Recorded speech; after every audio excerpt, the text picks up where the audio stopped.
Can you hear in the back? Good, I assume so. Yes? Good.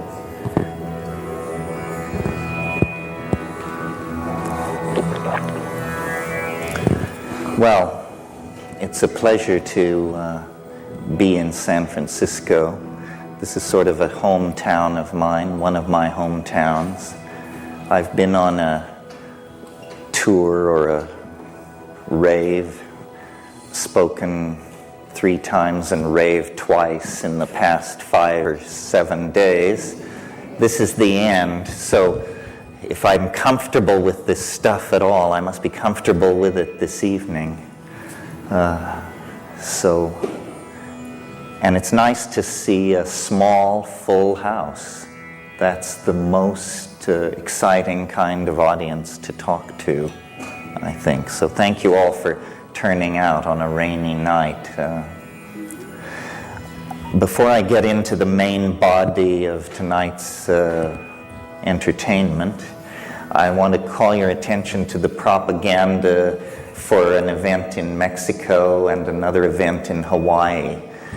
These events, in the case of the Mexico event, you get a major slice of the psychedelic community.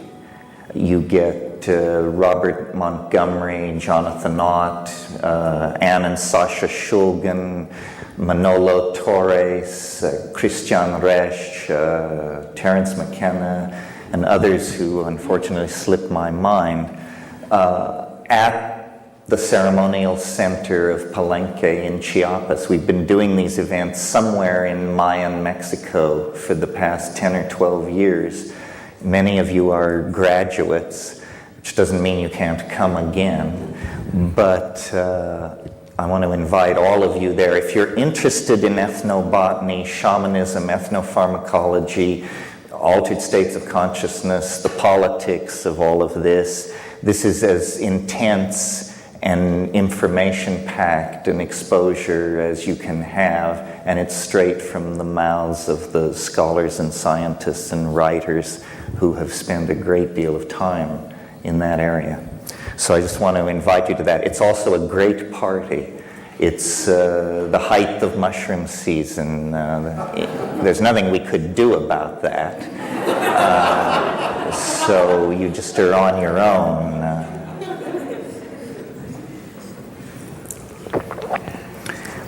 Well, so when I start out on these tours, I usually have an agenda and prepared remarks, and then as I make my way through my venues and I hear the feedback and I feel the ambiance of the people and the throb of the zeitgeist, it all sort of just simply dissolves into an ongoing commentary on our moment in space and time and the various dimensions, adumbrations, and opportunities of our dilemma.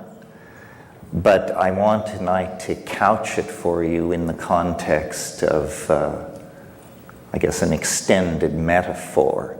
We could talk about these things many ways, but I find this particular extended metaphor illuminating. And I start by recalling an observation from someone whose name rarely falls from my lips, and that would be Gurdjieff.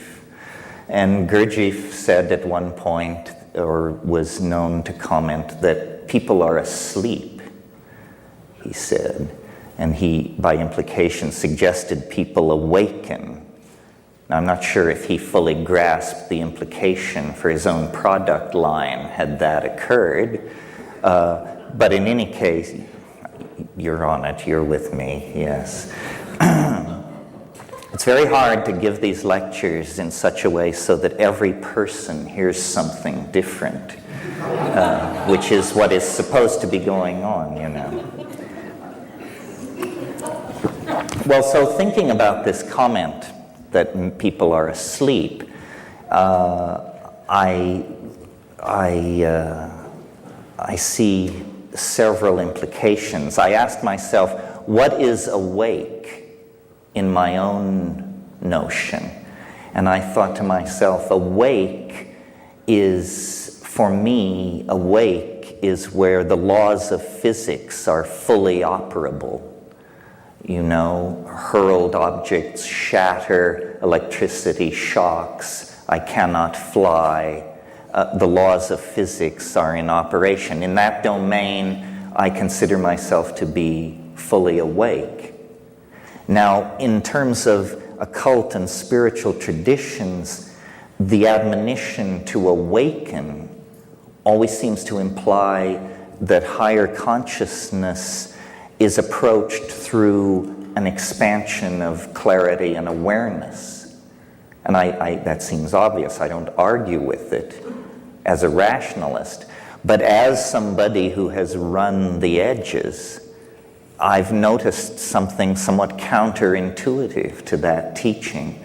And it's this. It's that to contact the cosmic giggle, to have the flow of casuistry begin to give off synchronistic ripples, white caps in the billows of the coincidental ether, if you will. To achieve that, it requires, a precondition is a kind of unconsciousness, a kind of drifting, a certain taking your eye off the ball, a certain assumption that things are simpler than they are, almost always precedes what Mircea Eliade called the rupture of plane, that indicates, that there is an archetypal world, an archetypal power behind profane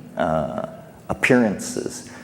And in my own life, for those of you who are conversant with my output, when I went to the Amazon in 1971 and had the experiences that are described in True Hallucinations, I had been, for many months before that, in Asia, smuggling, hanging out, and I had taken my eye off the ball. I had become very gentle, very relativistic in my approach to other people's opinions and behaviors. I was easygoing, is what I'm trying to say. Too easygoing. And in that situation of semi-unconsciousness and openness, the cosmic giggle approaches. And I compare this is closing of a theme, I compare this to sleep, or to states that lie between waking and sleeping.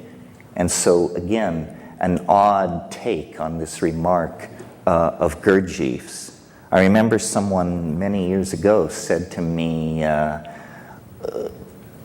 they evoked the symbol of the yin and the yang, the two tears folded against each other within a circle. And this person, who was no rishi, roshi, geshe, or guru, but simply observant, said, it's not the black side, it's not the white side, it's the interface, it's the edge. And I've found, by observing sleep, and some of you may recall the motto in Athanasius Kircher's Amphiatrium Sapientium that's chiseled over the alchemist's doorway. I can't do it in Latin, but it says, while sleeping, watch. While sleeping, watch. And I've noticed that while going to sleep, there is a barrier, a place in the process of going to sleep that is like a mercurial edge. It's a river. It's a zone of hypnagogia. You often pass through it post-orgasm.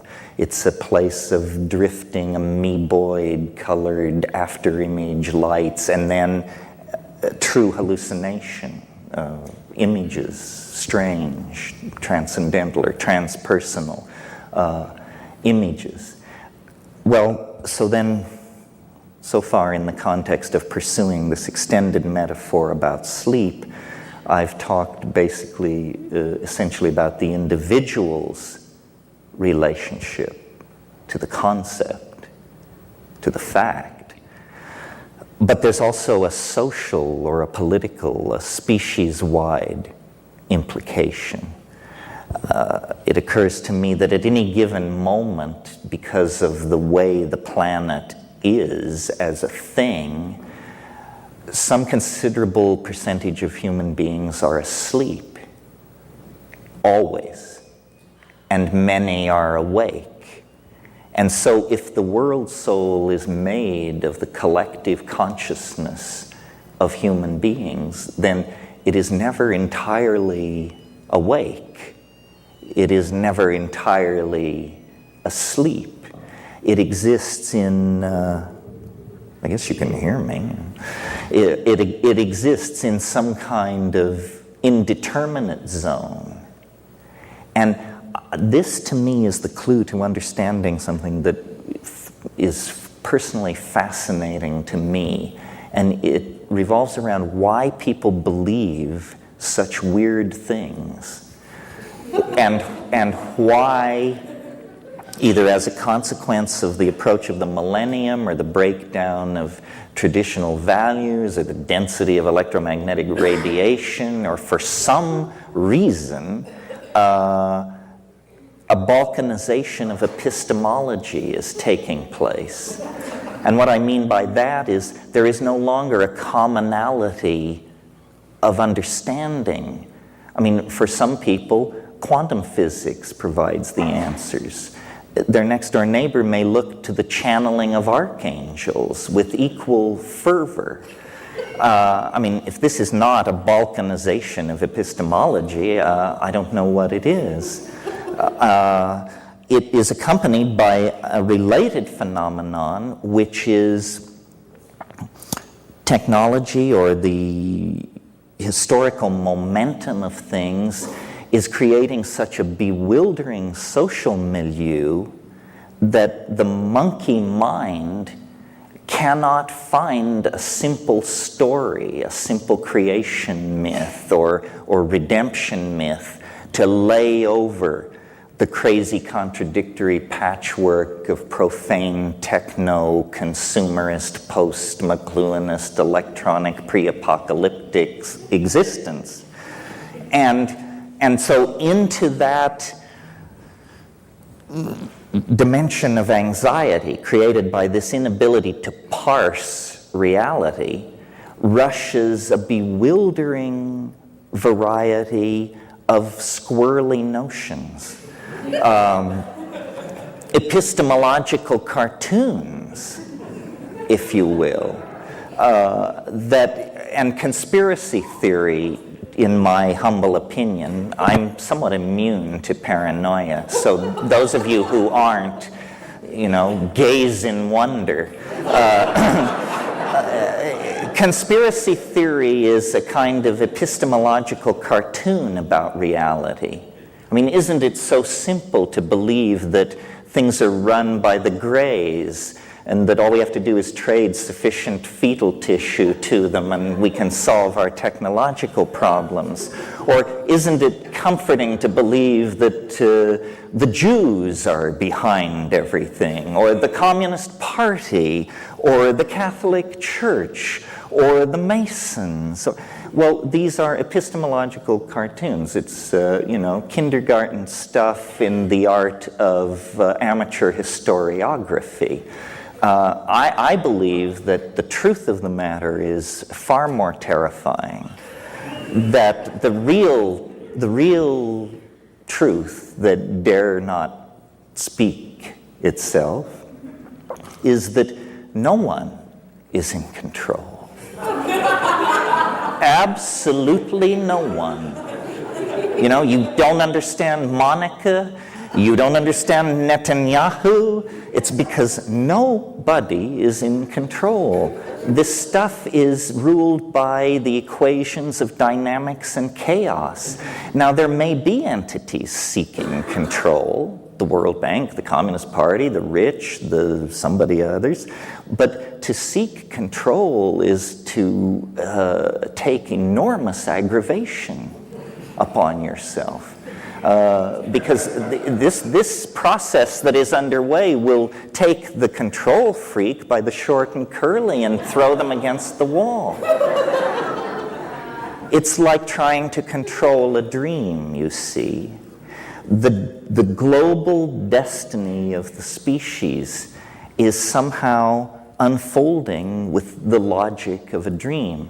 Well, now a Jungian would say, no surprise here, history is the collective dream of humanity. It is run by archetypal energies. It is downloaded by the zeitgeist into the various milieus and epochs of which it is composed. This seems reasonable to me. I don't want to give you the impression it's too linear to understand that what I am saying is that awake is good, asleep is bad. What I would rather do is explain this whole gradient of possible positioning vis-a-vis your life and your destiny, these choices that you have, and then have people understand that they choose.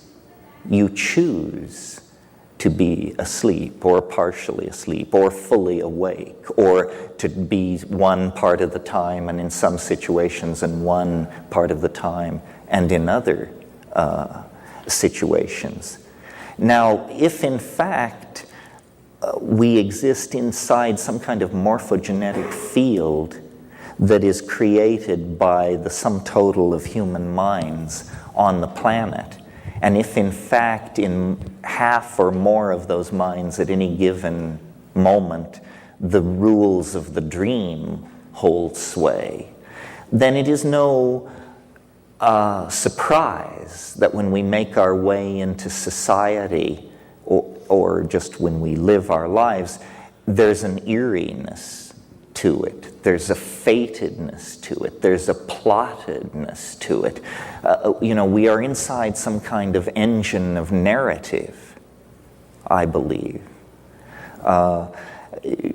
Some science fiction writers, such as Greg Egan and others, have suggested that this could even be a form of recorded medium. You can see the thumbprints of editors on our reality if you are truly paying attention. I mean, if you're a devotee of the theory of stochastic and random unfolding of events, then you have to look very carefully at how unrandom and how mythical and archetypal most people's lives are. If you take psychedelics and hurl yourself to the edge and spend time with strange Aboriginal people in remote parts of the world, the cosmic giggle becomes your friend. But in fact, ordinary people's lives, everyone's lives, are touched by deep magic. And again, the primary datum is experience, and then the models are built backward from the primary data without prejudice and in an attempt to transcend historical momentum. And when I do that, what I see is that the carrier of the field of the cosmic giggle in most people's lives is love. Love is some kind of output which messes with the entropic tendency toward probabilistic behavior in nature. What do I mean by that? I mean, you can be the janitor at Microsoft and the vice president and chief of operations, his daughter can bring him lunch one day, and you can, from a distance, have your eye fall upon her and fall in love with her. And from that point, to having the 5 children she bears you go off to Harvard and the Sorbonne. It's just a matter of running the clock forward. I mean, these things have, I mean, to you it may seem like a miracle, but to those of us who are students of human happenstance, it's inevitable. I mean, you can launch your story. And I've, in the course of taking psychedelics and looking at my life and other people's lives and narrative, I think that the secret of, I don't want to say anything as pretentious as transcendence or enlightenment, but the secret of taking hold of one's destiny is to understand that one is a character. A character is a different thing than this model you inherit out of the idea that you're a 3-dimensional animal inside a democracy with a Christian heritage and a Dewey Decimal cataloging system or whatever. Anyway, these are some of the notions that occur to me in the context of comparing dream on many scales. You have to really struggle, I think, to believe that you actually live inside the model of reality that science and Newtonian physics and the mathematical analysis of nature have given us. Not to get too philosophical here, but for positivist philosophers, everything that is important, color, feeling, taste, tone, ambition, apprehension, appetition, these things are called secondary qualities. In other words, they're peripheral. They arise at a lower level of understanding. They are somehow determined by the presence of the animal body and hence dismissible by a theory of pure abstraction, which says, what is real is spin, charge, angular momentum. None of these things are very rich concepts for a living human being. Who knows what any of these things are, So,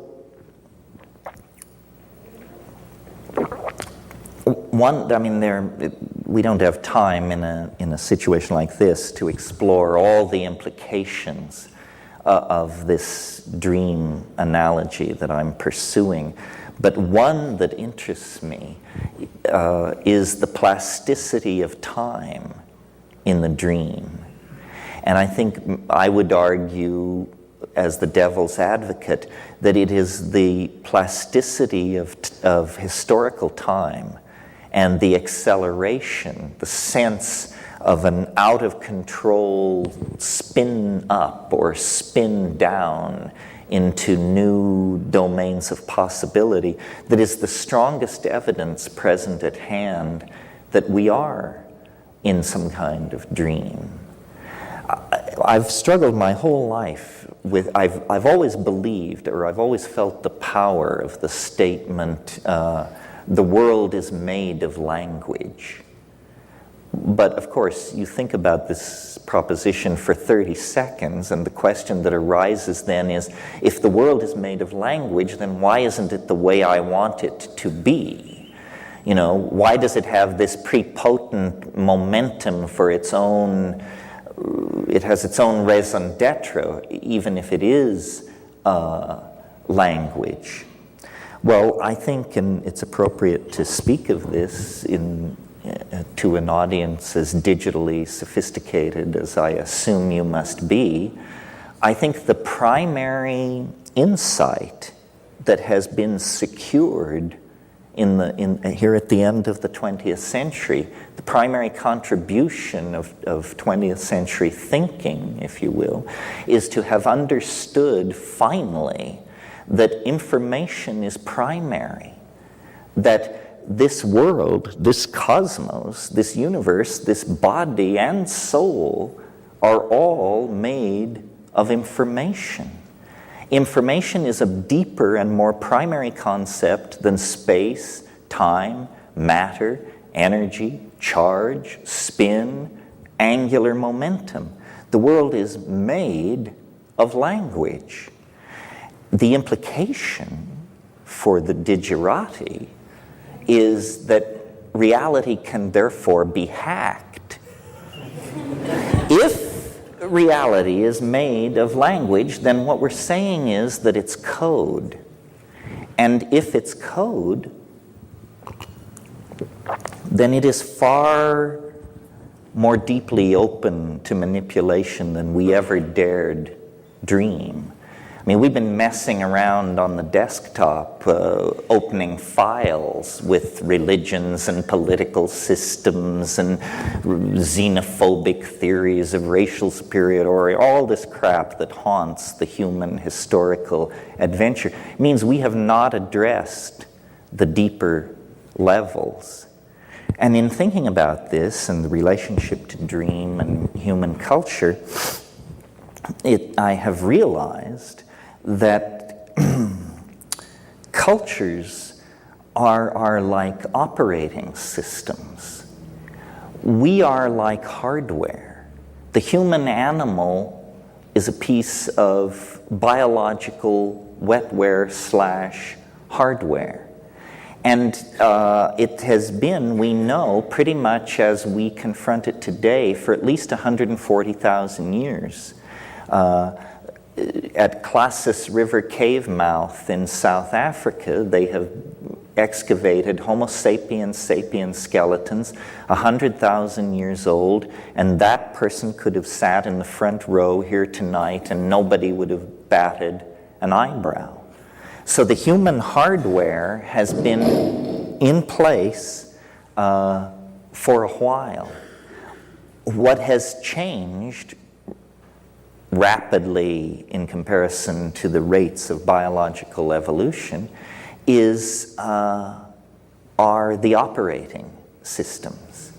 The people who excavated Ur, which was at that time thought to be the world's first city, and in any case is a city 7 millennia old, when they excavated the central plaza at Ur, they discovered that a black basaltic slab had been set up there by the earliest kings of Ur, and that was the cultural operating system. And if in a deal trading goats for olives, a dispute arose, people had reference to the central operating system, and these things were determined. Well, now, Ur 101 was fine for olives and goat trading, but it didn't support higher mathematics. It didn't support rational exploration of nature. It didn't support astrological knowledge about the movement of the stars. As we have gone forward through culture, we have swapped out these operating systems. And at each swap out, there has been a lot of hair pulling and cussing and screaming. Anyone who has installed a new operating system is completely familiar with that sickening from the bowels kind of coldness, as you realize it all hangs by a thread. Now, this situation, or this operating system metaphor, I think is a useful one for understanding, and again, a circle closes, the balkanization of epistemology that causes me such anxiety. If you meet an Aboriginal person from the Amazon, for example, they may be running Witoto 3.0 as their operating system. Nicely supports animistic magic, huge capacity when it comes to making fish traps and bird traps. Witoto is a powerful operating system for a rainforest Aboriginal. In our culture, there are, I have no idea, at least 10 or 20 operating systems all going at the same time. Some will run Mormonism, some will support Catholicism, others Kabbalah goes at the speed of light, others support quantum physics, some support econometrics, others support political correctness, and these things are mutually exclusive. And so looking at this, and looking at this clash of operating systems, I've come to the conclusion, and some of you may have heard me say this before, that culture is not your friend. That's the final conclusion. You see, well, this came to me a few months ago when I had my yearly physical. And as I was buttoning up, my doctor said to me, he said, in the 19th century, most people your age were dead. And I realized that this was true, and that among all the revolutions that we are enduring, one of them is that we live nearly twice as long as people lived very recently in the past. Well, culture is a kind of neoteny. And I don't want to belabor that at great length, but for those of you who are not biologists, neoteny is the retention of juvenile characteristics into adulthood. It's used to describe animal behavior. For instance, I'll give the most spectacular example of neoteny. There is a kind of animal which lives in ponds in Africa, and it reproduces like a fish. It lays eggs on the bottom of these ponds. More fish-like animals come from these eggs, and so forth. However, if the pond dries up, the creature undergoes metamorphosis and becomes an animal somewhat like a gecko, and lays eggs, and from these eggs come creatures that are like geckos. In other words, this is an animal which actually achieves sexual maturity in two forms, depending on environmental stress. Spectacular example of neoteny. Turning to human beings, a less spectacular example, but relevant to us, is our general body hairlessness compared to other primates. We look like fetal apes. Human beings look like fetal apes. Why? What is neoteny? Well, this is hotly debated among evolutionary biologists. But the point I want to make is a socio-political comment, which is culture itself is some kind of neotenizing force. Because what culture provides is a bunch of rules, so you don't have to think, and a bunch of myths, so you don't have to think again. Culture has all the answers, You want to know where people came from? Well, when the sky god got out of his canoe at first waterfall and took a leak, then we, the true people, appeared like ants, and we've been living here ever since. Oh, gee, thanks. I'm glad I asked. This is what culture does for you. So,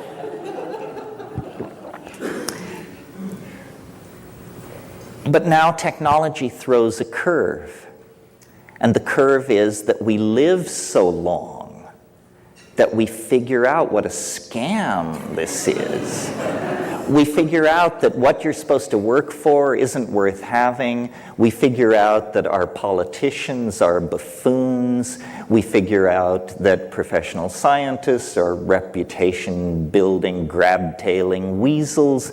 We discover that all organizations are corrupted by ambition. You get the picture. We figure it out. Well, then, as intellectuals, and anybody who figures it out is an intellectual, believe me, because they're slinging the programming to push you the other way. So then intellectuals, defined as people who figure it out, discover that you are alienated. That's what figuring it out means. It means you understand that the BMW, the Harvard degree, whatever it is, that this is all baloney and manipulated and hyped, and that mostly you have a bunch of clueless people who are figuring out which fork they should use. But this position is presented as alienation and therefore somehow tinged with the potential for pathology. You know, it's a bad thing to be alienated. Now let's speak for a moment, in order to fulfill the promise read in the introduction, about psychedelics. And what are they doing in this fine situation? Well, what they're doing is forcing this maturation process by dissolving boundaries, which is what they do.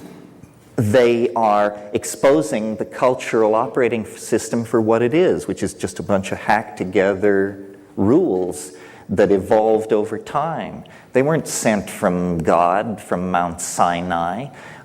It's just a bunch of hacked together rules. So psychedelics in that sense spread alienation. But what they alienate us from is preposterous, earth-murdering, sexist, consumerist, shallow, trivial, inane, insane, and dangerous. And that's what they alienate us from.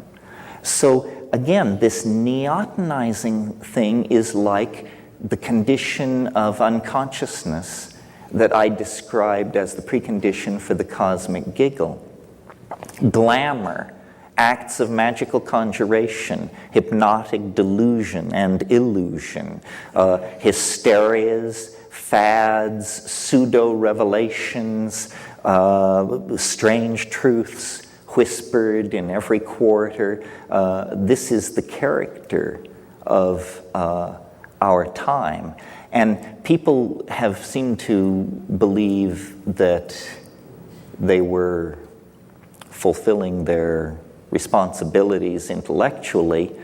People seem to feel they are doing that when they reject the past. Say, well, you know, that was all screwed up, but since I got with Master Shuggie, I've understood, you know, the way it really is supposed to be. No, this is just trading one set of neotenizing operating systems for another. The real hard choice that you're being pushed toward, and that you might consider making before the yawning grave rings down the curtain on this cosmic drama, is actually intellectual responsibility, freedom, and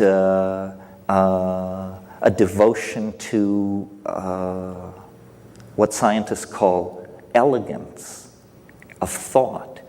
You know, people say, well, how can you tell one theory from another, and is science better than religion, and this and that? After a lot of arm waving, it should be conceded that the final call is aesthetic. That because we are monkeys, because we are so far from God, we cannot set knowing the truth as the standard for choosing among the models we can produce. We must set our aesthetic compass towards the more true, what Wittgenstein called the true enough. And then the question is, well, how do you recognize that? Well, this is a rich field of human study called philosophy of science, or theory, epistemology and ontology. How do we know what is real? But Plato, who all the rest of philosophy is a footnote upon, Plato said, you know, that the key lay in the concepts the good, the true, and the beautiful. The good, what is it? Tricky. tricky, tricky. The true, what is it? Trickier, even trickier. The beautiful, what is it?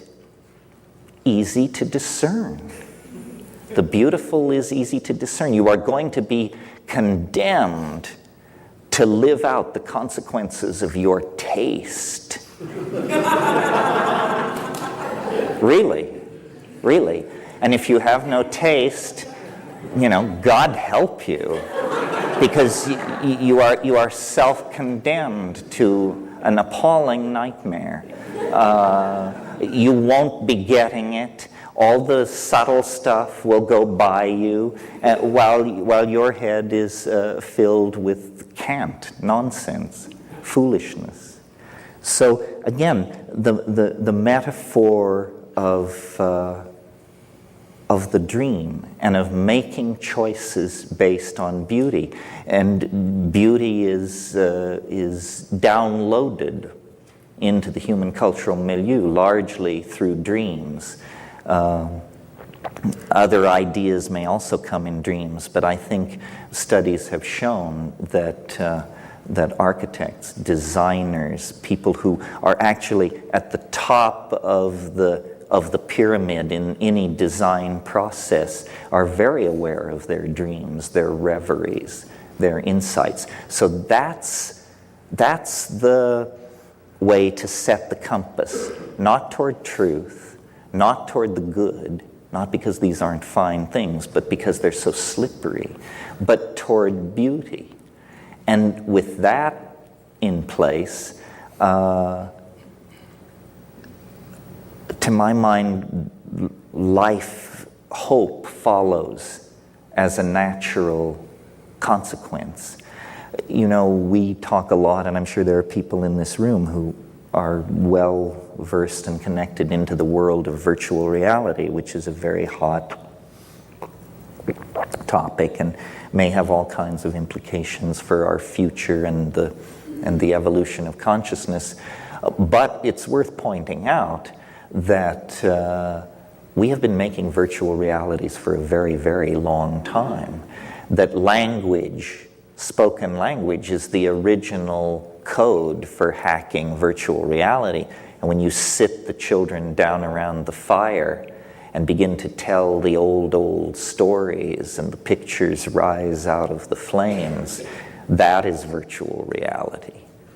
And so is, and this is the point I want to make, so are all the artifacts, all the impedimentia of human existence.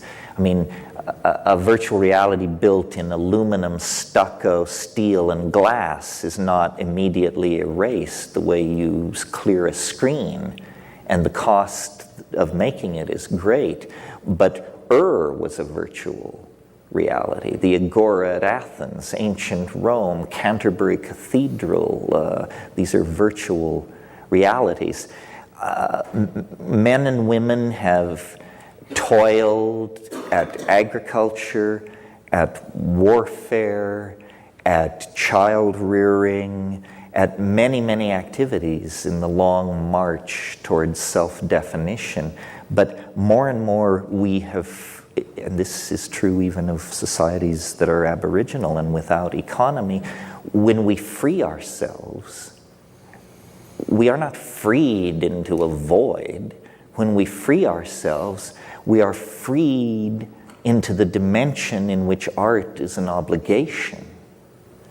And this is the great turning point. I mean, I think that the design process, whatever that means, must become conscious, global, integrated.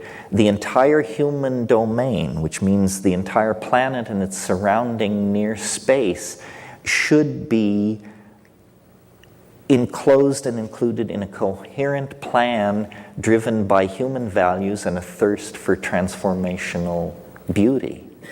And I mention this because I believe that many of the people capable of making major contributions to that are in this room or within 100 miles of this room tonight. And we are people of immense privilege by any way of slicing the planetary demographic.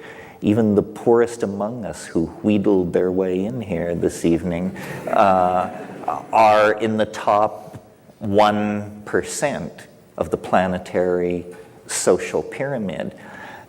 On a planet where hundreds of millions of people are starving, the obligation upon the conscious people near the control surfaces, near the levers of the human machine is immense.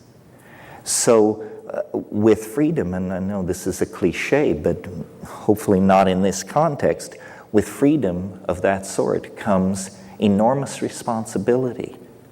And it's paradoxical. Responsibility to dream, and coexisting and simultaneous with that, an obligation to awaken. In other words, an obligation to make sense, be non-trivial, not to squander resources in foolishness, an obligation to awaken, and an obligation to, at the same time, dream.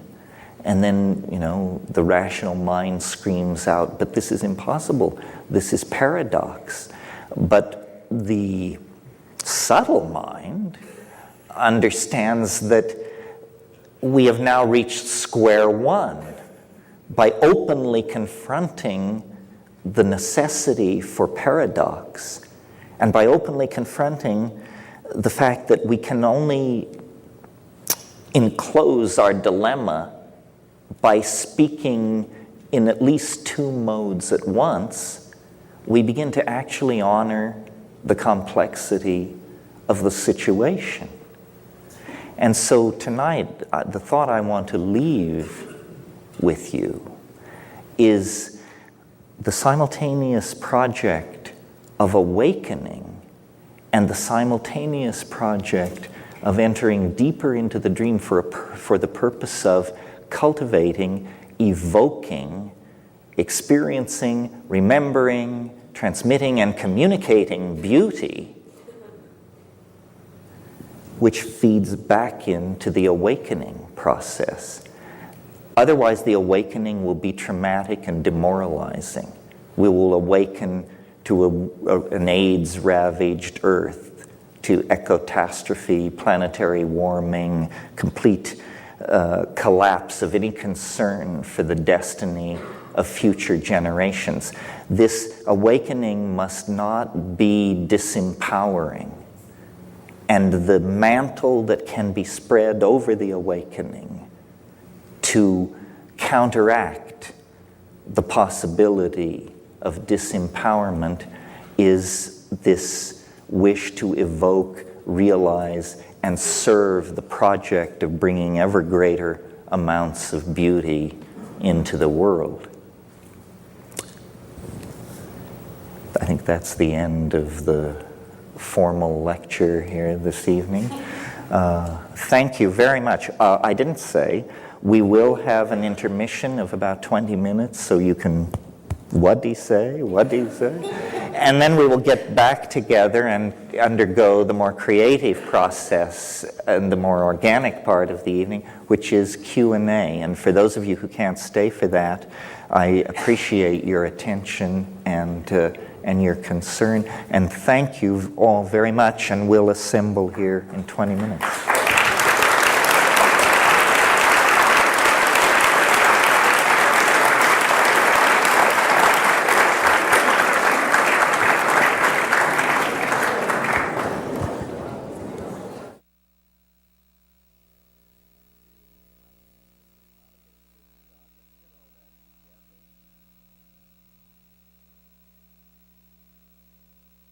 Of shamanic use in the Andes of South America.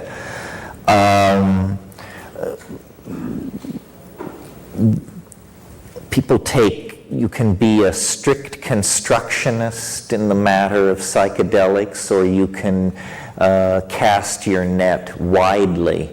There are many substances in nature which alter consciousness, either stimulate or sedate or create more ambiguous and spectacular effects. I would describe what the effects of Datura as a deliriant.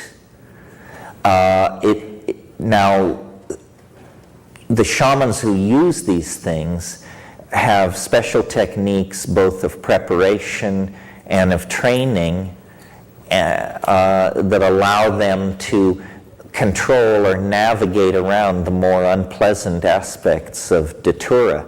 It tends to provoke memory loss, shall we say bizarre behavior, such as taking your clothes off in public and so on.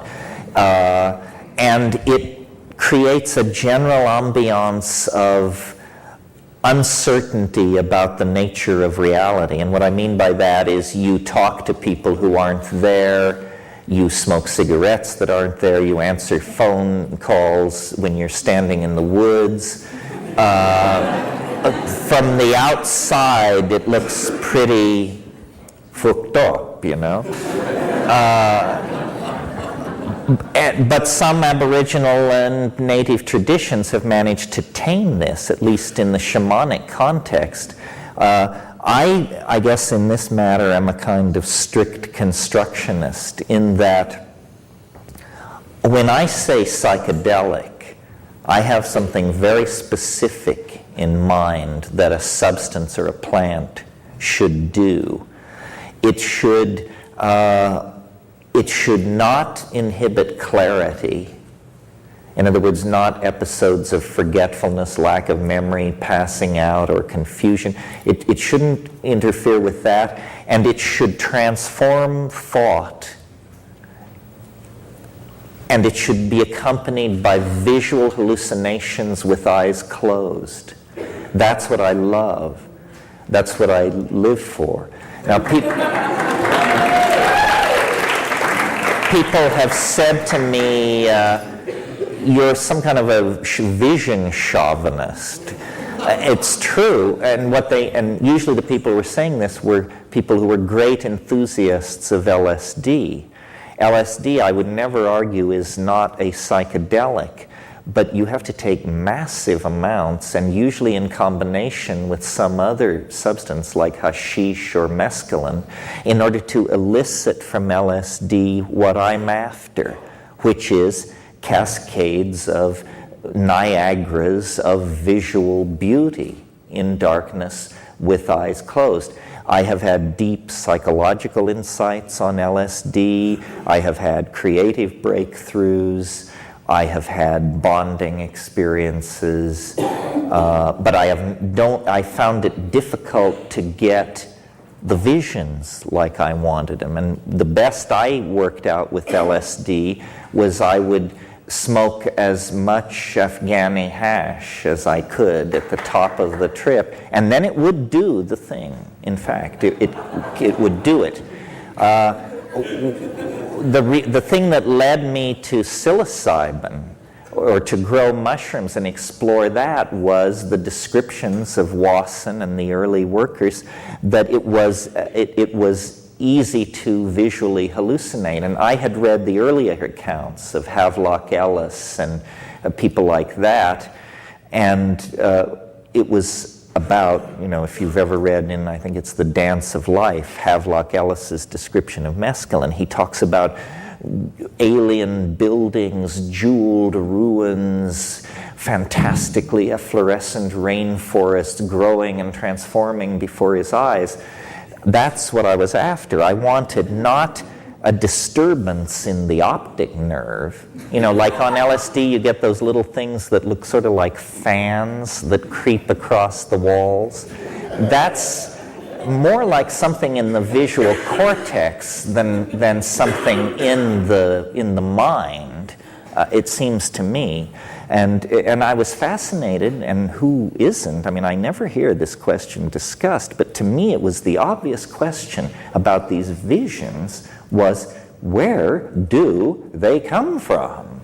How can I be astonished by the contents of my own mind?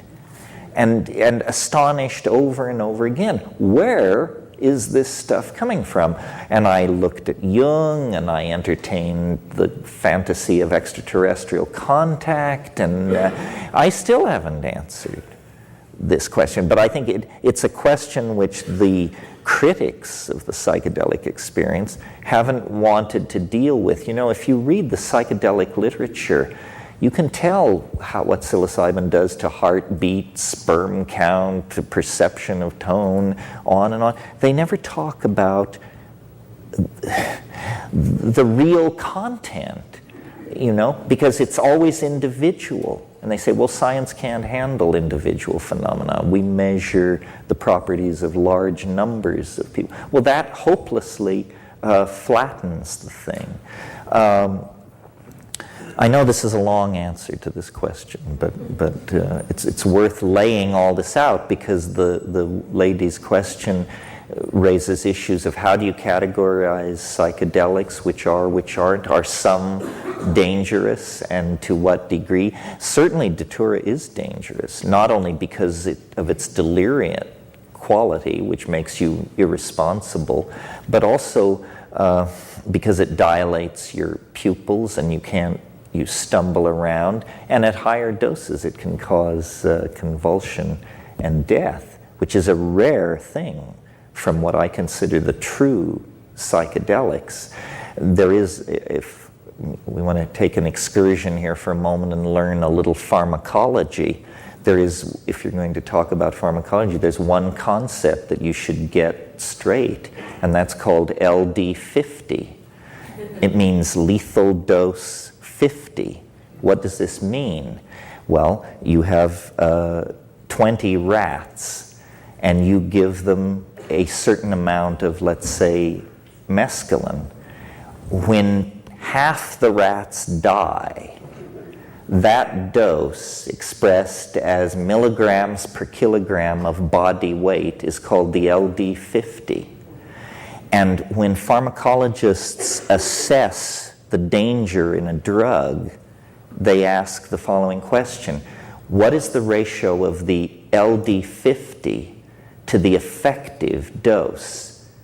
And if the LD50 of a drug is only 20 times the effective dose, that's considered an incredibly toxic, dangerous, and dubious drug.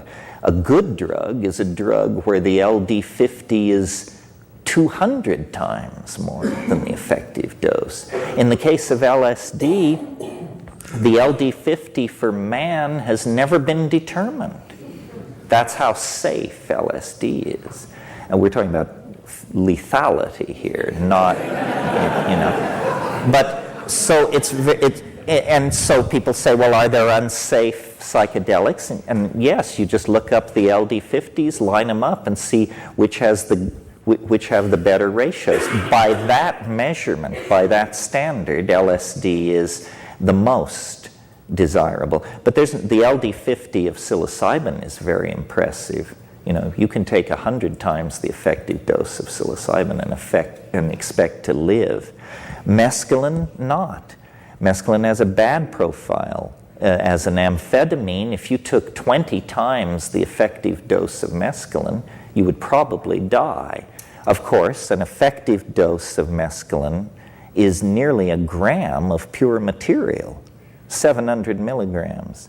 If you took 20 times 700 milligrams, you would be taking almost nearly 2/3 of an ounce of mescaline. And why should you survive? After all, stupidity does have consequences. But really, people always ask the question, are psychedelics dangerous? And they mean physically dangerous. What should be said, and it's recently been pointed out to me that I don't say it very often, is that the biggest danger with psychedelics is that while you are in that open state, some moron will mess with you and either lay a suggestion or plant an idea or manipulate you or scare you or turn you in a way that you wouldn't ordinarily go. And this is why psychedelic etiquette means knowing your tripping partners. People who take psychedelics with strangers at high dose do come back with wild tales to tell, but I don't think you can do that over and over again without having some horrible thing befall you. My mind is not, I mean, some people seem more resilient. I am not. You know, people often ask me to trip them, and I won't, and it's not because of concern for the legal system or the fact that I am not licensed for psychotherapy or any of that. It's because I can't stand it when people come apart on psychedelics. I am, you know, if you're interested in this subject or if you share my sensitivity, read Carl Jung's little book called On the Psychology of the Transference, and then you will understand. In fact, that should be a standard tome for trippers. Understand the transference. Understand what it is, how to fight it, and this is psychic martial arts. Your psychic health will be immeasurably improved by understanding the dynamics of the transference, which is quite simple. The book is not that thick. Now to answer the lady's question, when I took Datura, I had reality distorting strange. And if I had been a personality of a different sort, I might have followed it deeper, but it appeared to me to be ambiguous and evil. Not evil, maybe evil. What happened to me was, this was in Nepal years and years ago. Nepali shamanism is based in part on Datura, the taking of the seed capsules. An English friend of mine who had the room next to mine took it, and I took it in my room, and it was a situation where to get to the facilities, I had to walk through his room. And he and I were friends, but we had a very slight rivalry going for the attention of a woman. And I think this woman was not aware that either of us was interested in her, but we were both aware that the other one was aware. And midway through my trip, I decided I had to go to the bathroom, and so I stepped through into this guy's room, and they were in bed together, having sex. And I guess I went outside, and then the next morning, after sleeping many hours, I encountered the guy, and I said, how was your trip? And he said, it was wonderful. And I said, yes. Well, I saw. And he said, what did you see? And I said, well, I saw that you were with Julieta. And he said, I thought so too. But she wasn't there. And so, you know, what conclusion do we draw from this? That this stuff is, well, I'll tell you what took me off it finally was about a week later, there seemed to be a rash of this Datura taking moving through the traveler community there in this little Nepali village where I lived. And about a week later, I was buying tomatoes in the market, and I encountered a different person, but this English friend of mine. And he told me he'd been taking a lot of Datura. And I said, oh, well, that's interesting. I took it. I don't think I'll be taking it again. And as the conversation developed, I realized he thought we were in his apartment. And we were not. We were in the market. And, you know, this tells you it's time to dry out. Anyway, I use that as a springboard to different subjects. You were very patient. Next question. I hope I can remember what my question is. It's a test. I agree that there's something sort of mysterious about where these psychedelic effects come from, and I refer again to the sort of classic psychedelic psilocybin, LSD. But the fact that you generally need to take a substance or a drug, it's a material thing, does, in some sense, sort of go in a strange way to reinforcing a pretty basic scientific, almost mechanistic view of the universe. And I just wondered if you had thought about that or have any comments. Well, let me try to convince you otherwise. I mean, I see what you're saying. You're saying that because this transformative, possibly spiritual experience is causally connected to the act of taking a matter of a certain type into your body, that it seems to argue for the materialist proposition that mind is an epiphenomenon of the functioning of brain and so forth. Am I restating it right? Well, yeah, sort of, but I wouldn't necessarily go so far as to say that it forces you to conclude that the mind is an epiphenomenon of the brain, but that there is some sort of real validity to chemistry, mathematics, physics, and that you talked about the balkanization at this moment, that those things are in some sense far more real than, say, channeling, what did you say, archetypes, Oh, I see what you're saying. Yeah. Well, yes, I mean, this relates to what I was saying about the balkanization of epistemology. It's really strange to me that science is in the act of flinging open the curtains on a staggering vision of what it is to be alive in this cosmos. I mean, we now can look back through the Hubble and other telescopes, 13 billion years to within 600 million years of the primary explosion that presumptively created this universe. Meanwhile, we're tearing open the nature of the human genome, the nature of the heart of the atom.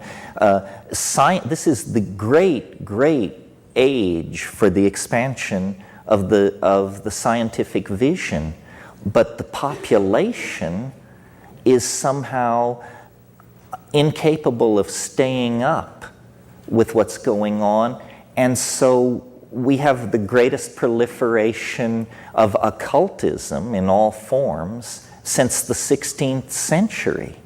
It's almost as though there's a bifurcation of the culture.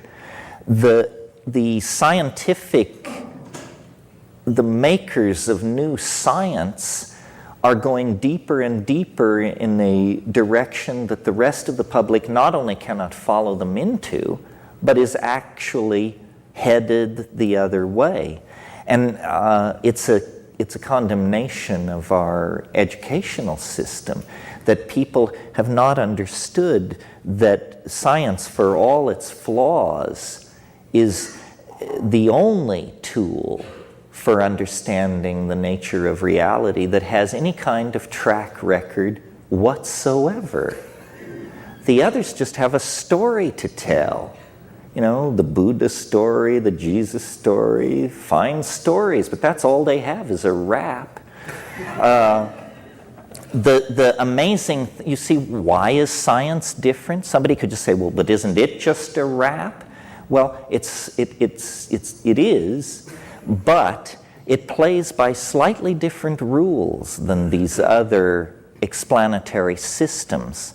Science is the only explanatory system where you get points for proving you're wrong. I mean, you form a hypothesis, you publish a paper, then you do further experiments. You discover your conclusions in paper A were completely wrong.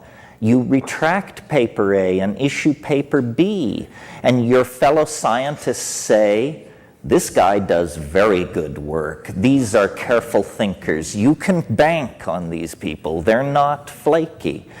what religion operates like that? Can you imagine coming out of the ashram and having the guru say to his students, well, we managed to reduce that hypothesis to rubble in morning meditation, didn't we? So,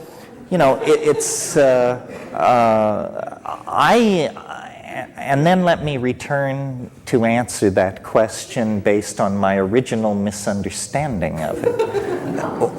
And I would say this, it is no reduction of the psychedelic experience to say that it is caused by drugs because they are material atomic systems and therefore we know all about them. Every electron is the yawning mouth of a wormhole that leads to quadrillions of higher dimensional universes that are completely beyond rational apprehension. Matter is not lacking in magic. Matter is magic. I mean, so when you hear these people like David Dennett and all these talk show materialists running around, these people haven't gotten the news that's coming out of quantum physics. I mean, you see, there's a problem, or let me describe to you the state of play here. The way science works is science respects fidelity of theory to experimental results. What really thrills a scientist is when you have a theory that makes a prediction down to 5 or 6 decimal points, and then you perform an experiment and it's spot on down to 5 or 6 decimal points. And then everybody involved in what's going on has extremely high confidence that they're on the right track. Well, now only one science is ever that good: physics, macrophysics. Chemistry, it's good, but it's not that good.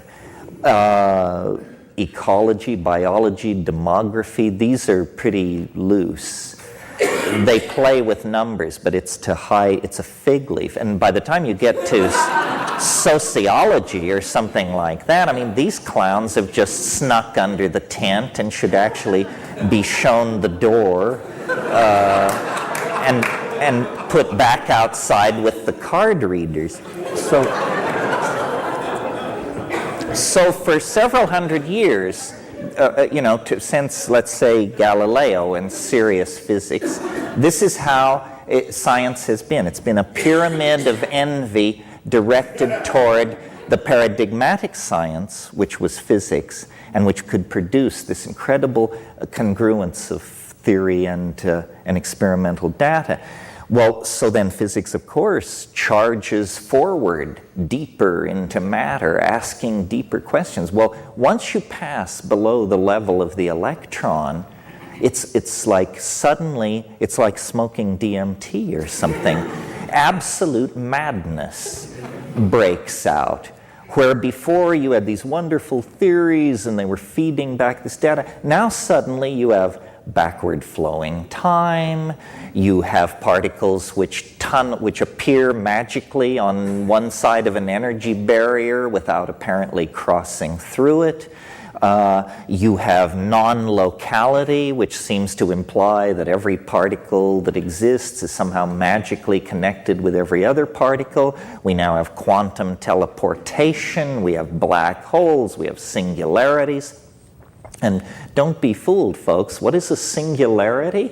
It's just a place where you agree that the rules are canceled because you don't know what the hell else to do. And it's fine, It used to be in physics that they had one singularity. It was called the Big Bang. And so you say, well, one singularity, essentially what science is saying is give us one free miracle, and then we can run it from there. But the theory of special relativity then introduced the concept of black holes. And of course, black holes are enormous gravitational masses so massive that neither light nor information can leave them. And what do black holes have at the center of them? Well, a singularity. Well, how many black holes are there in the universe? 10 high 14. That's a lot of singularities if you're trying to produce a theory without singularities. I mean, essentially, that's an admission of total intellectual defeat. My God, if there are 10 high 14 singularities, you're not even doing science. You just might as well be, channeling Atlantis or something. So, it troubles me because I think this stuff is rich, that physics is feeding back, and that ultimately a model of consciousness will come out of studying the deeper levels of the behavior of matter. But the conclusions are all going to support the non-scientific, non-rational factions. In other words, Bell non-locality is real. All matter in the universe is in contact with all other matter through some kind of higher space based on their original connectivity. Quantum teleportation is a possibility. These violations, backward flowing time, and violations of rational casuistry are all real. In other words, science, meaning physics at this point, prosecuted its agenda of deconstructing nature to the point where it let loose the elves of madness, paradox, contradiction, and peculiarity, and that can now never be put back. I mean, the dirty little secret is that at bedrock, the universe is more like a DMT flash than it is like an 18th century garden party, as we were previously assured by the practitioners of science. So I think that's enough ranting on that subject. Yeah. If you want to ask a question, I guess what the consensus of the group is to go and stand, or I'll point to you. The reason we didn't originally say go and stand is because if you get a nut in the line, there's a certain fatedness to their eventually getting to the microphone, which if I am sensitive enough in the pointing out process could never happen. So this is we're trusting that you're That's saying. why I got up here early. Yeah, good, okay. Thanks for being patient. Thanks, Terence. I had a technical question, but I think it's an interesting one and maybe important. Your name has become identified with the date 2012 because you have said that at a certain moment in the year 2012, an event will take place of tremendous or even infinite novelty. And this is based on your work on what you call the time wave and novelty theory and so on, which seems to indicate that around that date, something extraordinary will happen. And you confirm this by saying that, interestingly and synchronistically, perhaps, I'm not sure whether that's what you appeal to, but you say that the Mayan calendar also points to precisely the same date. And number three, you say that at that time also an astronomical event will take place, namely the conjunction of the winter solstice with the galactic center, an event which only happens every 25,000 years, roughly 26,000 years. So the last time that happened, our ancestors were painting bison on the walls of caves. It's a long, long cycle, this precession of the equinoxes that brings the winter solstice around the circle of the zodiac every 26,000 years. And you say that this is going to happen again in the year 2012. What my question is concerned with is that third element, namely this precession of the equinoxes in the year 2012.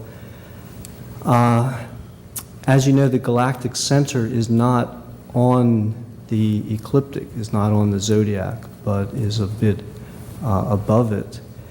And so the sun on the winter solstice will never be in conjunction with the galactic center. But an event that is linked with that, and I think far more precise and significant, is the fact that not in the year 2012, but right now, as we sit here, the winter solstice is moving into conjunction with the place where the galactic equator crosses the zodiac. This is happening now, 1998, 1999. And I'm wondering why you look to this year 2012 and the imprecise conjunction with the galactic center rather than the precise and remarkable return of the winter solstice to the galactic equator, where it was, again, 25,000 years ago when the cave paintings, when the first bursts of self-consciousness were occurring in our species. And I raise this not because I think or know that there's any truth to the meaning of this, but I do find it exquisitely beautiful that this is happening right now. And I'm wondering what you think about that. Well, thank you for framing and imparting an extremely intelligent question. I mean, you got it almost all right, and all the details right. And for those of you who have no idea what that was all about, I'm not sure I can help you. But for those of you who do know what that was all about, here's my response. First of all, your statement that the galactic center is now transiting the solstitial node rather than in 2012, that's the only part of the thing you laid out that I would galactic equator. Yeah, that I would disagree with, and here's why. When we say the galactic center, it turns out when you turn the lights on that concept that it's extremely slippery. The galaxy is not a basketball. It has a center of mass, which we can't determine from where we are because we're out on one limb edge of it. It has a center of luminosity. It has a volumetric center. I mean, how do you in fact even define what the galaxy is? Because at its outer edges, it feathers out into extragalactic space. Now, what we're arguing over here is a difference of 12 years. If we accept the premise that we're trying to locate a point in time where this conjunction of the galactic center and the heliacal rising of the solstitial sun occurs. Now, if you run out and buy a program to run on your PC like Voyager, and you look at these solstitial sunrises over the next 14 or 15 years, it actually depends on the program you buy, what the contention is that is supported. This is a deep subject, very interesting, raises issues of bioastronomy, archaeoastronomy, galactic dynamics, complicated issues. A book has come out in the last 6 months called Maya Cosmogenesis 2012 by John Major Jenkins. He's a fine scholar.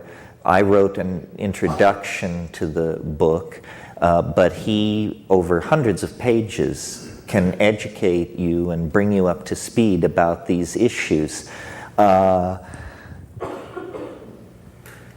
If the Maya had never existed, we would still be looking at the end of a millennium based on the Gregorian calendar.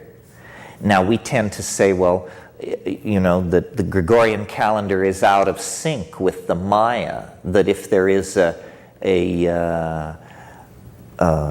collective unconscious, then the European mind somehow made a sloppy download of it. Because the Gregorian calendar is off-keyed the Mayan by 12 years. But on a scale of 1,000 years, that's a difference of 0.12% or something. In other words, and on a scale of 1 billion years, what is being off by 12 years? On the scale of 1 million years, what is being off by 12 years? So it seems crazy to me to have, violent factions for 2012, and then the point is that something, the galactic mind, the intelligence of the species, the integrated Gaian and galactic entelechy, something is trying to deliver a message. And it is writ large, this message, in our largest systems of defining and understanding time. We are at the end of a cosmic cycle.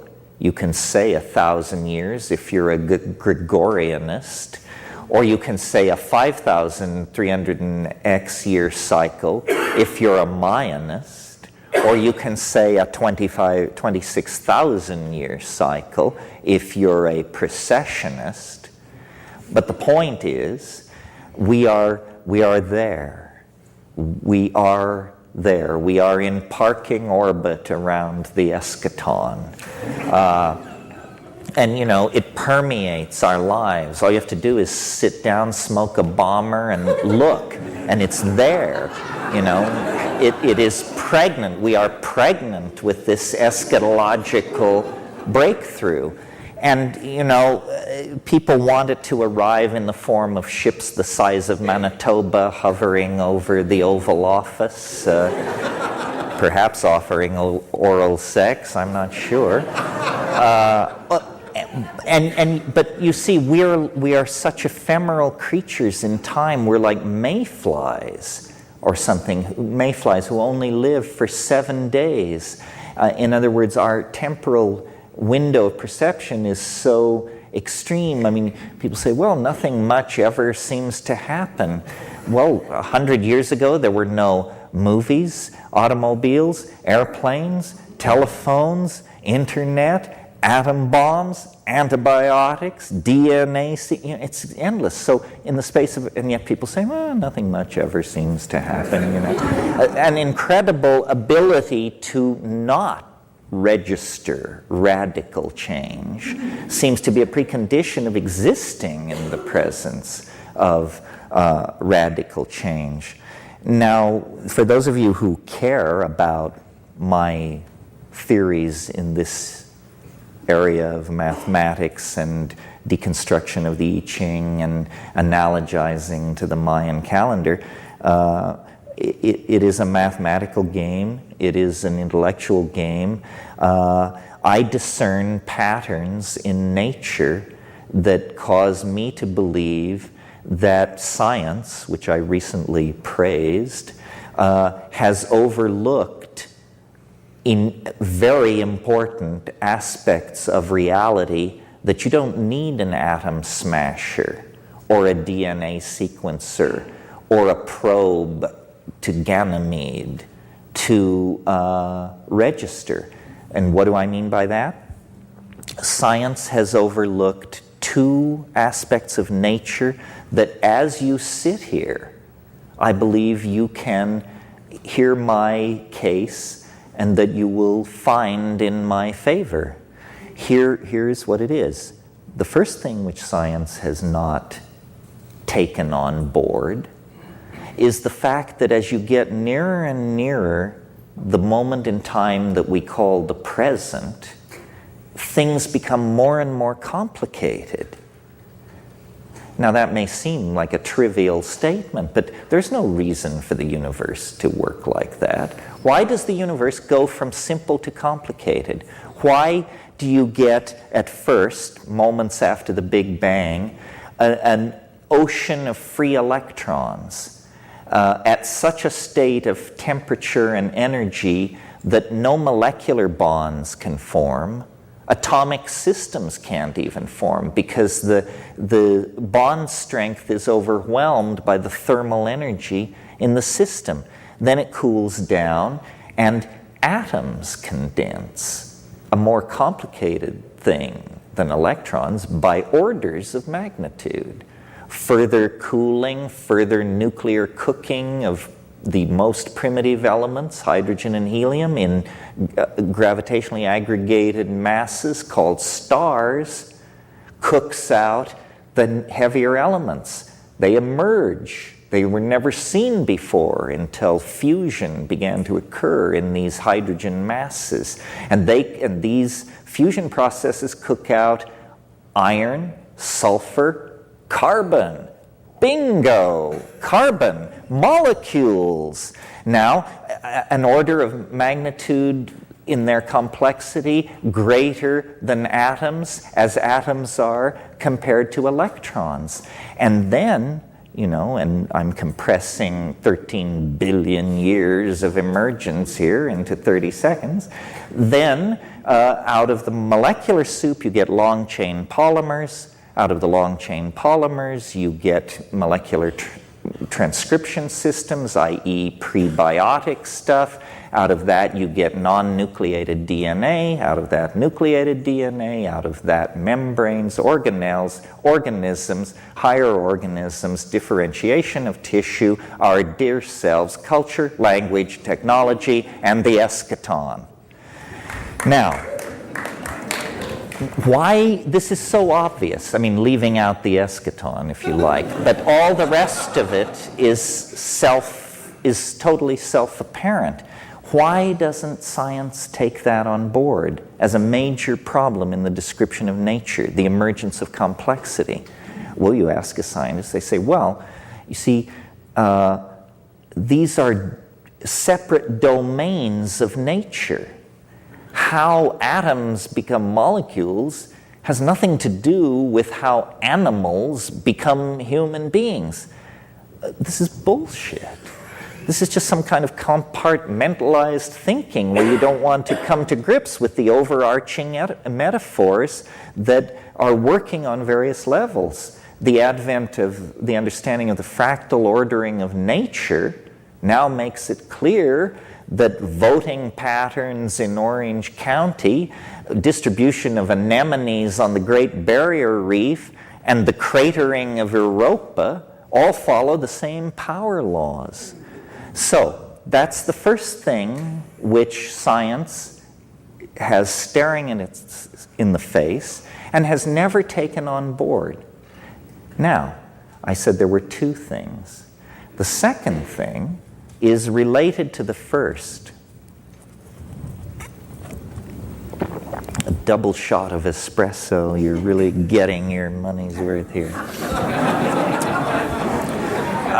The second thing, which science has taken on board, has refused to take on board, is that this process of complexification that I just described to you, as you approach the place in time called the present, happens faster and faster. That was not necessarily implied by the first observation. The first observation was simply that there was a process which was moving from simple to complex. Now we add the concept of a process which is ever accelerating as it moves from the simple to the complex. So more and more happens as you approach the present. And since these processes have been running since the Big Bang, there is no argument to be entertained that they will reverse themselves suddenly. No, they're not going to reverse themselves after 13 billion years. Duh.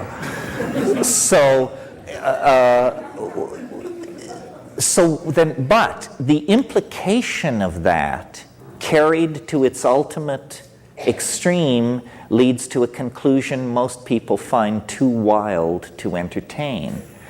If the universe is evolving deeper and deeper into complexity, faster and faster, and if now in a human lifetime We can see a small portion of this curve. It no longer appears flat to us because of our nearness in relation. You understand what I'm saying?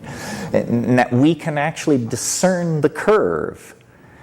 And so that means, I believe, that by extrapolating this process, we should then logically conclude that we are very near, relative to the life of the universe, we are very near to the place where this ramping up of complexity will become so excruciatingly rapid that more change will happen in a single week than happened in the previous 13 billion years. And that then there will come a moment where more will happen in a single minute than happened in the previous 13 billion. And then a moment will come when more will happen in 6.55 times 10 to the 23rd erg seconds.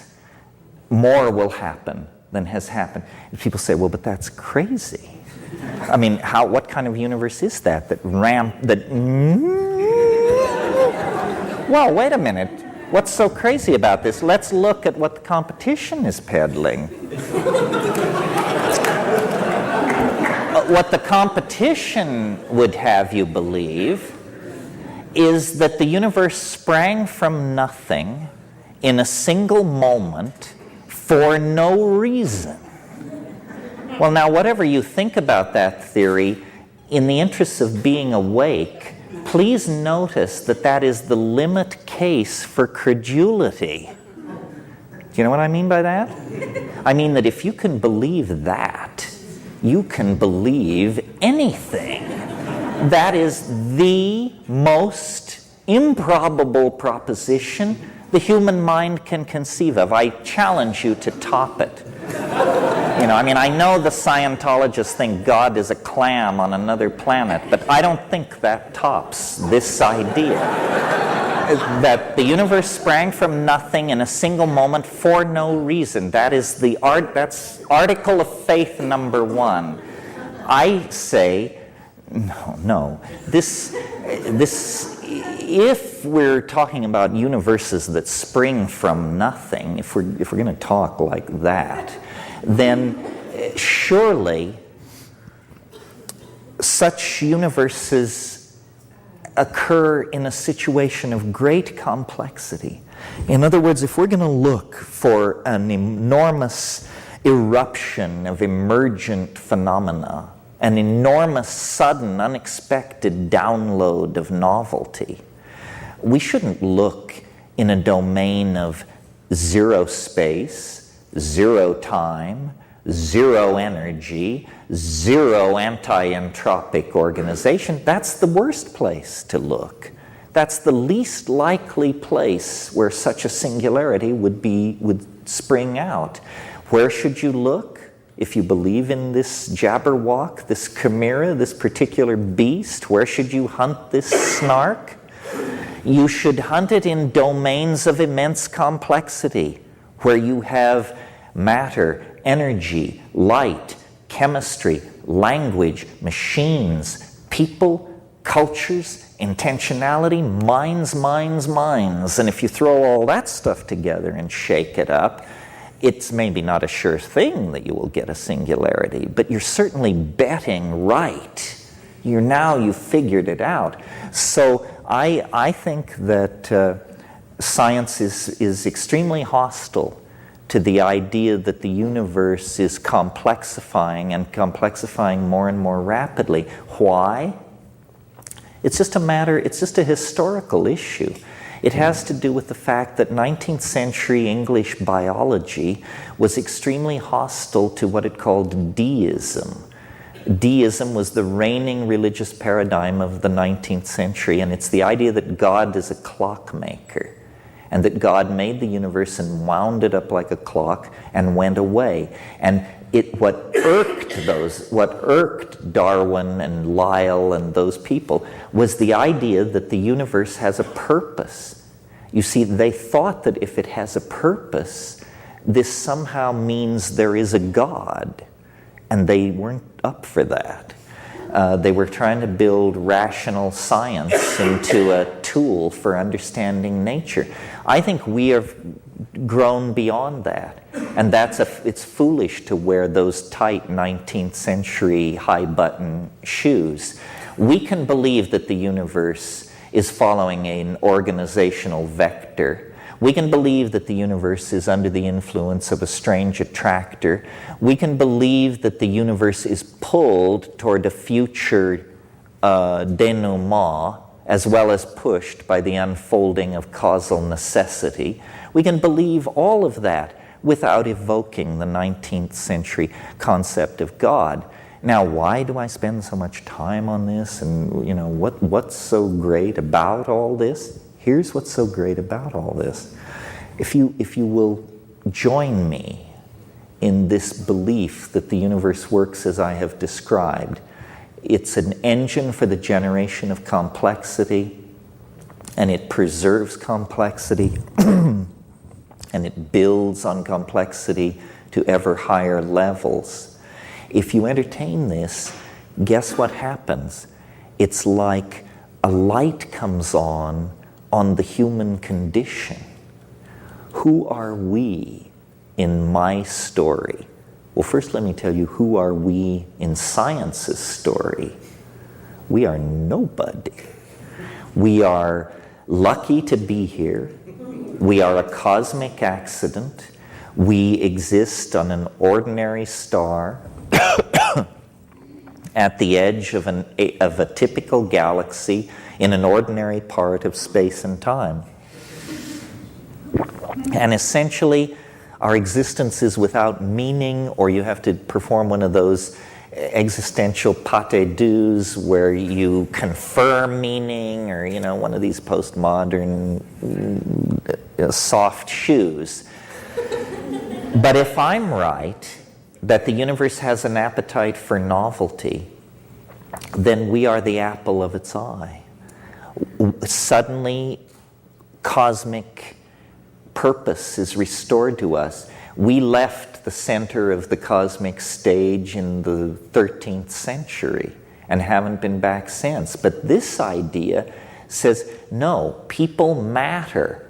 You are the cutting edge of a 13 billion year old process of defining novelty. Your acts matter. Your thoughts matter. Your purpose, to add to the complexity. Your enemy, disorder, entropy, stupidity, and tastelessness. And so suddenly then, you have a morality, you have an ethical arrow, you have contextualization in the processes of nature, you have meaning, you have authenticity, you have hope. You have the cancellation of existentialism and positivism and all that late 20th century crapola that people used to entertain back in the old days. So that's why I am so keen for the idea of novelty, because it seems self-evident. And we can argue about whether the eschaton will arrive in 2000 or 2012 or 3000. But I cannot believe that there is anybody in this room tonight who that the hardest thing to imagine is human history going on for hundreds and hundreds and hundreds and hundreds of more years. That's impossible. We see around us the processes that make of history a self-limited game. The clock's ticking, folks. Do you think we can do gene splicing and internet and psychedelic drugs and manipulation of our genetic material and star flight and atom antimatter and quantum teleportation and all these things? You can extrapolate that 500 years into the future? Don't be ridiculous. No, history is some kind of a phase transition. It only lasts about 25,000 years. Some people think that's a long time. Some people think it's a short time. It depends on where you stand. I think of it as snap. One moment you're hunting ungulates on the plains of Africa, and the next moment you're hurling a gold ytterbium superconducting extrastellar device toward Alpha Centauri with all of mankind aboard in virtual space being run as a simulation in circuitry. You know? It's just first the one thing, then the other thing. But now history, which lasts 25,000 years, is this weird period where you're neither fish nor fowl. You know, you're not the hunting ape anymore, but you are not yet the 16-dimensional digital god, you know? And in that transition phase, there is confusion, there is angst. But now we're at the end. We have I maintain anybody who's peddling angst and peddling pessimism and peddling all this stuff is just, that's so 2 minutes ago.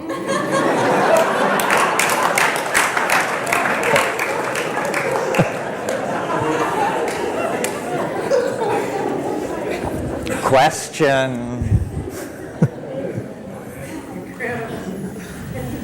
I heard you on the radio being interviewed a while back talking about it's DMT, is that the...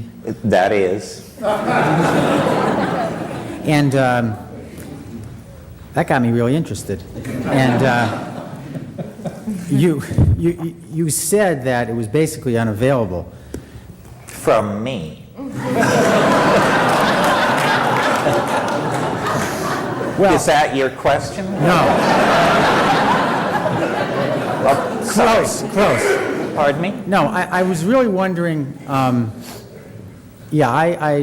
had interpreted that you had said it was pretty much unavailable, period, and I was wondering if in fact it was available, and if not, I mean, that just sort of renewed my interest in psychedelics, which now you think is the second best choice?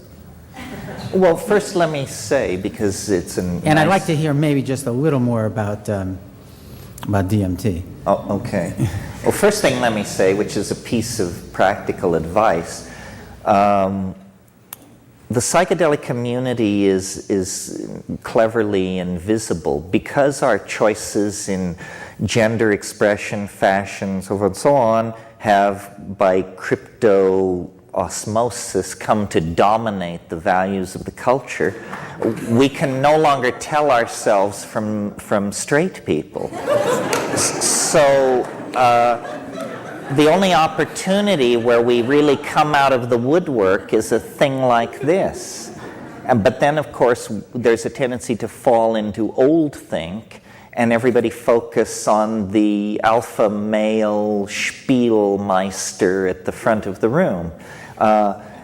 So let me point out to you, I'm going home to Hawaii tomorrow morning, but this is your community. This is your community. And whatever it is that you think you need, there are a dozen people in this room who can help you out. And I am not one of them, because I have a different assignment. But look around, and of course, be careful.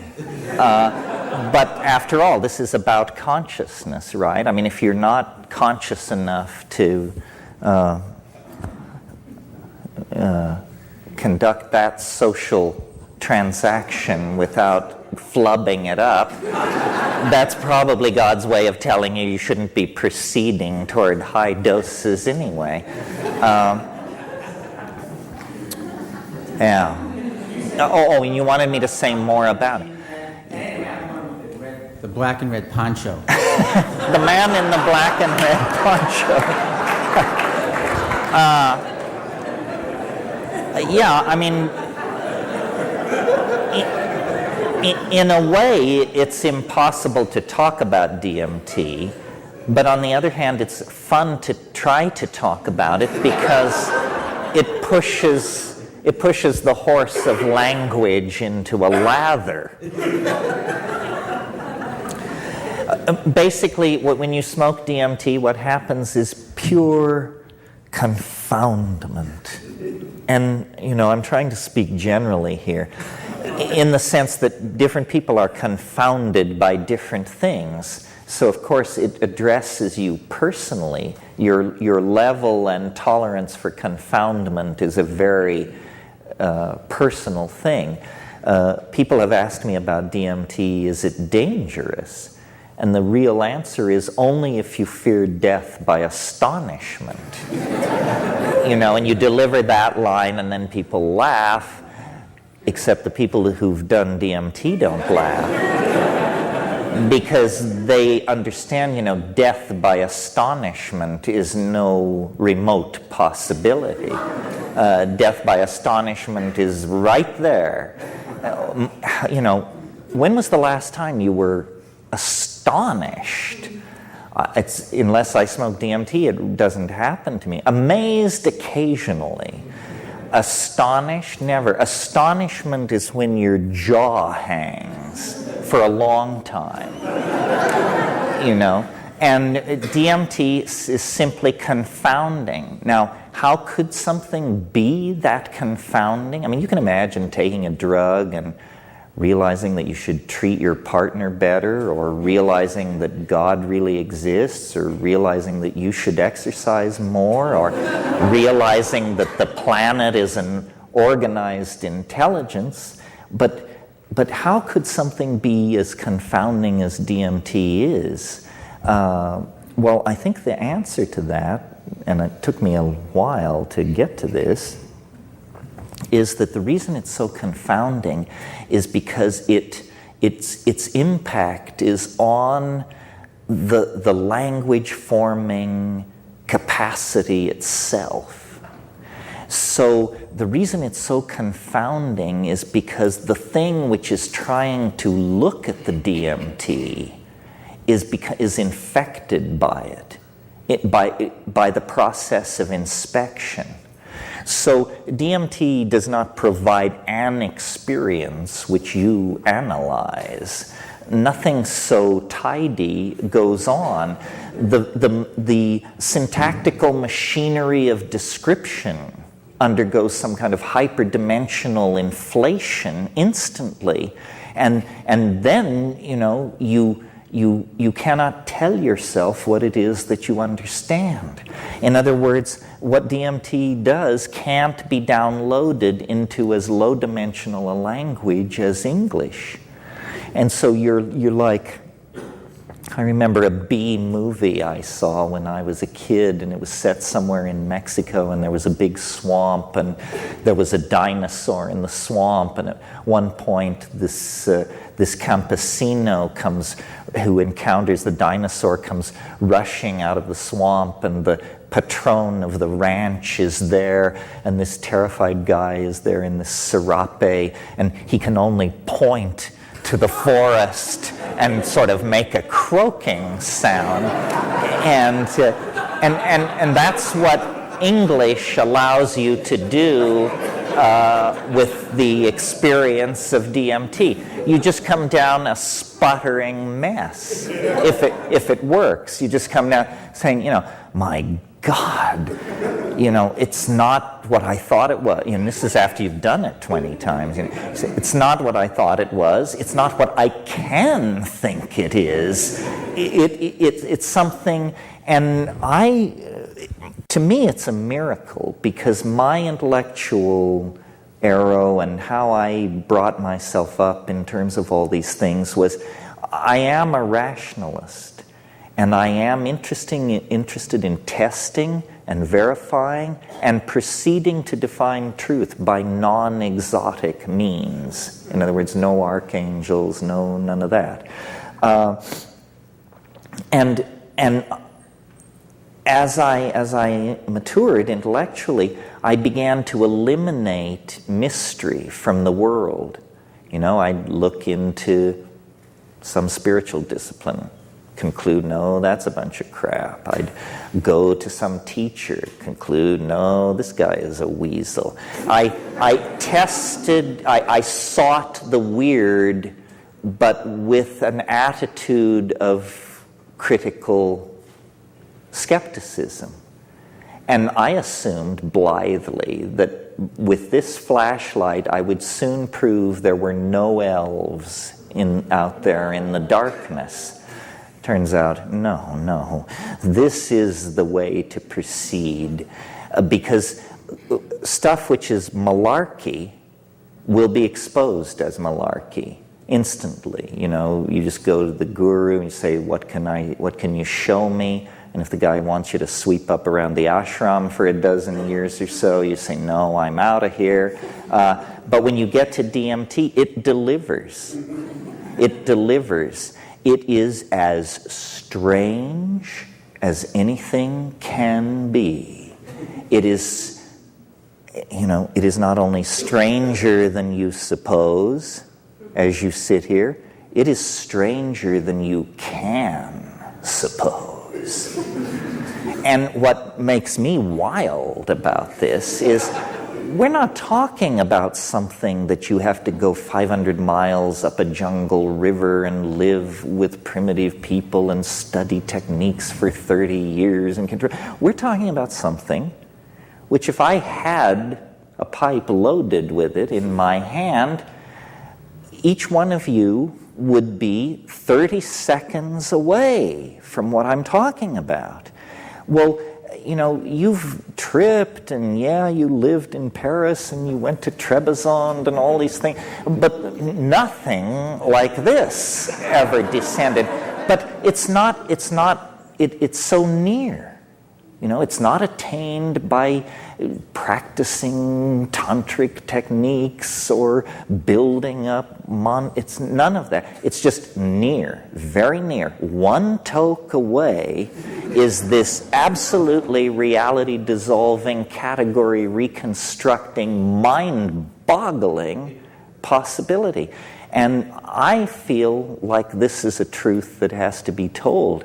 I'm like the campesino running out of the swamp and saying, over here, the orange thing, do that. All right, that's enough about DMT. You got to take hold here. Thank you very, very much. Thank you.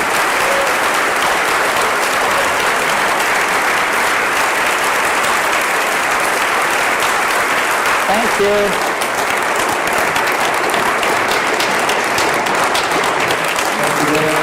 Thank you.